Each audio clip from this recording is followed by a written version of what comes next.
Soni Simawa Yetilangi Leandre Mobidi Ariete Wamu Odina Masam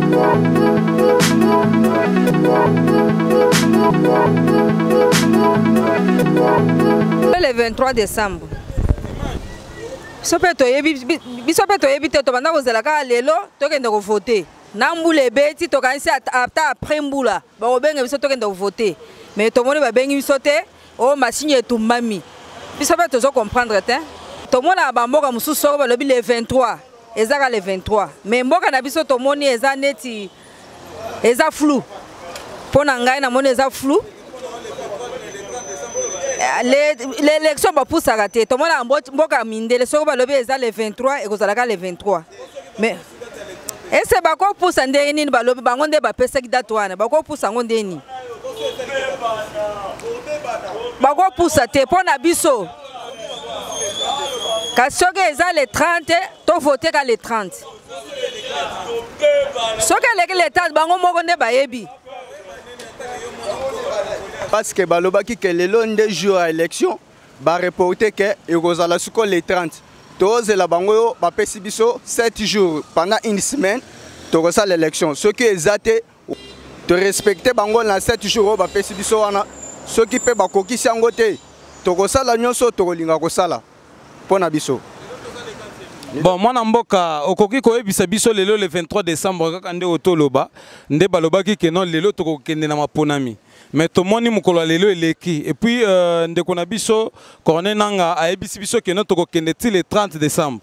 Est-ce que okoki koyebisa biso le 30 décembre wana en tant que lelo bana mboka soki ke non eleki élection esalemité réaction na bino en tant que bana mboka ba congolais à solo réaction na bino ekozala lolenge nini?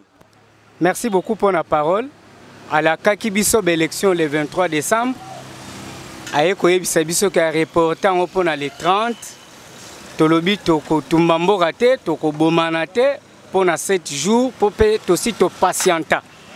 Alors, ce qui que le 30 décembre, Corneille Nanga a salé Libiso élection T, Toko se prendre en charge. Bon, qu'on se prendre en charge dans il faut que ça bana mboka ndenge qu'on se prendre en charge parce que qu'on se prendre en charge les ana banine belé bandenge belé balolenge belé alors yonde attaque moi na mboka il faut que ça biso que notre se prendre en charge dans ndenge sur le plan légal constitution ya mboka na biso article 70 alinéa 2 et pesi biso déjà bokonzi et lobby que peuple a pouvoir ya s'opposer na ba konzinyon so ba institution nyonso oyo ezo kamba mboka d'une façon illégale. C'est que tozala na prérogative nyonso oyo constitution ezo pesa biso pour to se prendre en charge ce qui élection ezate to se prendre en charge. En tant que mwana mboka na kanisi que non Attends, nenga misu na ndenge zo otala omoni déjà candidat oyo déjà za élu ata toke na maponité mais omoni déjà que non candidat na moko déjà oyo yebi déjà que non zo sala ba player ya dégâts azo mona déjà na misu abatu que yende akozala président en tant que mwana mboka candidat ce qui lelo esalemi que non élection esalemi bon mwana mboka Martin Fordani le Corneille Nanga alobi que non élection eza le 30 tokomi pe le 30 en pe élection esalemi donc surtout ka boy pas président Chadar abimi réaction na bino ezala ndenge ni Chadar jamais akoki kotika la ko diriger mboka oyo attaque toke na élection je vous rassure bien que bakotika la ata seni yemoko ata Corneille Nanga yemoko ayebi bien que Chadari akotika laka jamais ba ponaye président mboko jamais ata seni mais tozo mona ndenge ba Chadari pe azo sala ba campagne na ye batu pe baza plein azape mwana mboka azape congolais mais pour nini te bino bozo boya kaka Chadari mais za batu mususu ata yo boya ko voter mais za batu mususu bako voter mais ceux qui ba voter que non abimi président est-ce que ekosala mandenge olobi to ekozala ndenge mususu na sina visio vraiment mwana mboka na lobi boye ata seni yemoko ayebi ata bandoki ata satan yemoko ayebi bien que mutuloko la Chadari jamais bakoki ko élire président de la République même ata na machine à voter a olegate wana to samba ngote a olegana ete Bon, pour en tant que moi, Mboka, ndenge ozotala na misu na yo candidat nini wa koleka po tozana 3 candidats. Tozana Fayulu, Martin Fayulu, tozana Félix Sekedi, tozana Ramazan Shadari. Pour en tant que moi Mboka, candidat nini akoleka na ba élection o ceux qui keno mapona meleki le 30 décembre. Candidat nini akoleka po o ndenge yo moko ozomona na teke moi Mboka solo solo. Pona ngai, pona ba Congolais nyonso, candidat oyo aza favori. Oya oleka le 30 décembre. Candidat numéro 20, Félix Tshisekedi Tshilombo, yende tike gagnant. Et yebani nango, eza osamba te papa. Bon, ce que sali que non, Fayulu aleki. Ce que sali que Fayulu aleki. Azande gona bisoti. To beteli maboko, to continuer mais Shadari ndete. Ah, c'est que bino bobo ende Shadari. Eh Shadari ndete, Shadari ndete. To bobo ende Shadari. Tolobi boye, Shadari ndete po aza candidat ya continuité. Yendete.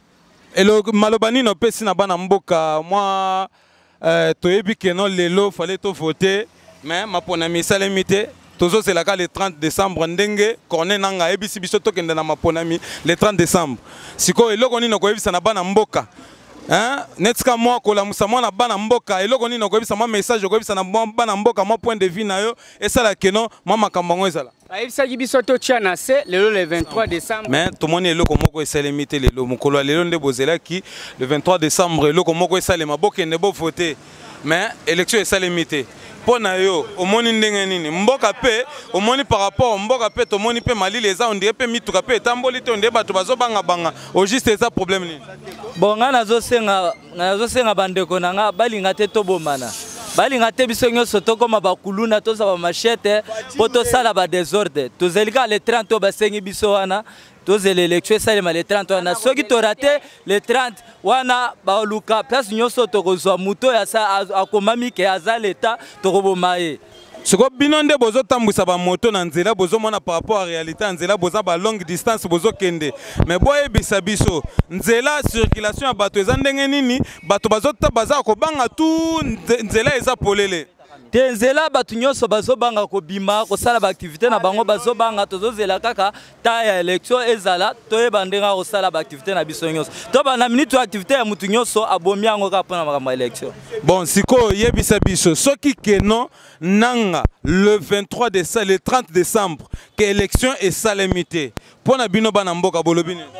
Bon wana toko signer kaka nanga aboma biso kaka epana ye pana wana toko signer nanga aboma biso epana ye po wana toko daye biso nyonso nanga na famille na ye na famille ya Kabila batikala ko konza mboka o po biso toko ndima te toko konza mboka na souffrance ne tozokende mais bango balobi que no ba assurer biso que no le 30 aux élections ezali siko soki le 30 eleki pona attaque mwana mboka ya solo attaque congolais ya solo mwana mboka ya solo mwana mboka solo eloko nini yo koloba pona mboka na yo bandeko bakolanda yo soki keno élection esalemite le 30 décembre bozana stratégie mususu oyo bino bokolakisa na biso ba peuple congolais ou soit bozana stratégie moko bosu bobongisi déjà quelque part pona mboka na biso Congo par rapport à nini réponse na yo mwana mboka tenga na kosenga bango balinga te pays na biso ya Congo ekoma neti pays ya Angola ndenge ekoma makambo ya bitumba poko tokolinga tolinga tokelinga parler du peuple baboma biso kaka nyonso bango batikala kokonza mboka na bango nde balingi kosa. Merci papa.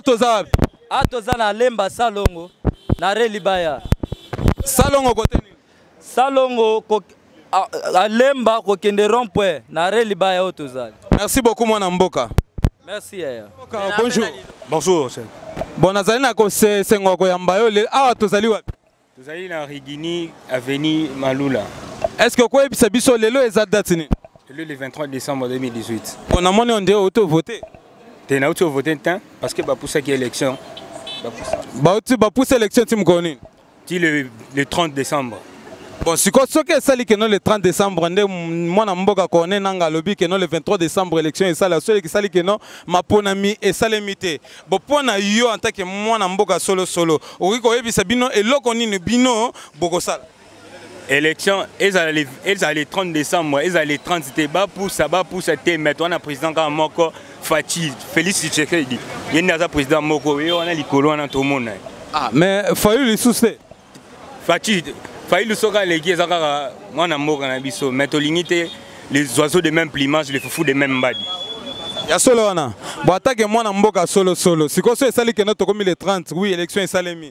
tomoni que non Shadari ndeko na biso Shadari Amazan Shadari po azape candidat azape mwana mboka azape congolais soki asali que non aleki pona yo en tant que mwana mboka okolobani okoloba ono te kone nanga ba tricher ono te Kabila tricher to okolobani ah wana elo mo esale meza ta oleka pe 40 pour itanga mite ke yemde mutorozo mais tozo mona na ba télévision tozo mona par-ci par là azo sala pe moi en plein na e bato baza plein azo sala pe moi tapage azo sala pe campagne ne bien azo voyager na ba province mususu ba sala pe ba plein mais en tant que mona mboka ozo mona te que yo moko ti o mona hôtel otikala ta otoko mona ta image ya Shadari na télé na moni zama mais o ayi wana ezo sala manyoso na mbongo mais ça plein papa mais Félix bazo sala ba yo no mona o Félix bazo sala donc c'est que Félix apesa ka mbongo te ni ah apesa mbongo te ye ya za jamu apesa mbongo te batu nyaso jaba za pona ye donc yo pona yo voter no numéro 20 20 kaka numéro 20 yende kaka fatika donc Félix c'est que ye wana kaka bon pesa mi ko tena loba changer plan papa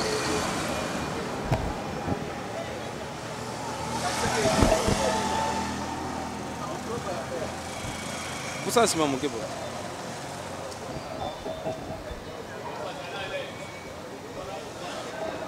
Date c'est allélo. Les jours le 23. Le 23 nini. Le 23 décembre, jour on a fixé les élections dans notre pays. Bon c'est que na moni ndire o to voter. Tu voté te? O voter te ndengeni. Papa, il y a la date qui est transmise depuis le 30. Nous attendons tous. Dans le sens que nous pouvons aller aux élections le 30. Bon, si quoi va pousser date le 30 décembre. Si ça dit que non le 30 décembre élection et ça limité. Pour nous en tant que moi n'amboka solo. Au kosala lolengeni. Nous devrons réagir ensemble. Dans ce pays, nous sommes tous des Congolais. Donc on doit faire mieux dans le sens que on doit marcher. Mais si quoi ce que ça dit que non de qu'on a biso moi n'amboka solo Pierre Ramazan Shadari pour aza congolais le la biso nyonso et ça dit que non mukolo le 30 décembre élection et salemi to comme na mukolo publication ba lobi que non te de qu'on a biso moninga na ni congolais na biso moi n'amboka solo Ramazan Shadari aleki ba publier le la président élu pour na ba peuple congolais alors pour na yo message ezandene okobo yango to kondima po eza réel. Nous ne sommes pas dans la CENI. Les élections sont organisées par le président de la République démocratique du Congo, M. Joseph Kabila Kabange. Donc, ce qu'on doit faire pour le moment, on doit tout d'abord aller aux urnes, c'est tout. Donc, c'est que pour nous, c'est que ceux qui vont voter Shadari, c'est que Yoko Sepela. On ne refuse jamais, quand même, c'est ce qu'il dit. Les fils, quand même, Shadari, ce sont les fils du Congo. On doit aller aux urnes, c'est tout. Ok, message ni no pesi en tant que moi mboka solo.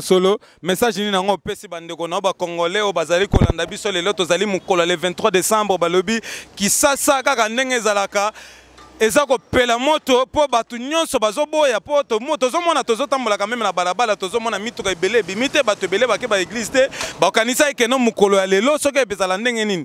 Moi message point de vue na yo oko pesa bana mboka solo po ba mona biso. Moi je souhaite que les problèmes du Congo, ça nous engage tous. On ne peut jamais aller en erreur. Le Congo, c'est notre pays. Il faut aller aux urnes les 30. Quand on a souhaité qu'on ait une langue, c'est tout.